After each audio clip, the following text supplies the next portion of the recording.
And we're back to learning Inkscape, and this time I'm going to show you how to create a custom frame. You can use it, for example, as a border for images, photos, whatever you want to use.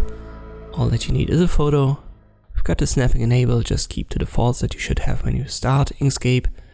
And we'll have this second photo right here. I'll put it on top and I'll hold Shift and Control, make it bigger than the photo. And this is what we're going to use as the frame, and you can basically use any photo for this effect.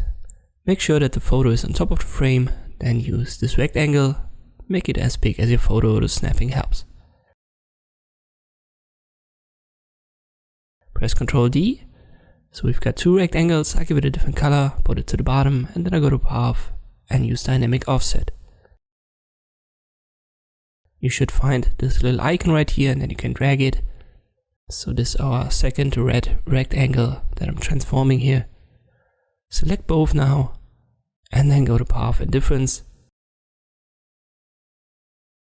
And we've got this red frame. You can reposition the photo, the snapping once again helps you. Reposition whatever you want to use as the frame, make it bigger than the frame.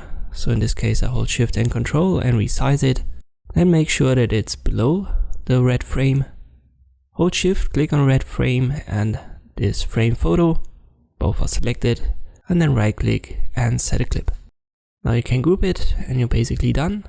If for some reason you don't like the result that you've got, you can release the clip, but make sure that you ungroup it first. So if I just right click on it now, I can't find the release clip function, and it's because this is a group now. So first press Shift Ctrl G to ungroup, then only select the frame, right click, and now you can find the release clip function. And now you could use a different photo for your frame. As always, there are many ways to create such an effect, but this is the way that I would use. I hope this video was helpful. Thanks for watching, and I'll see you next time.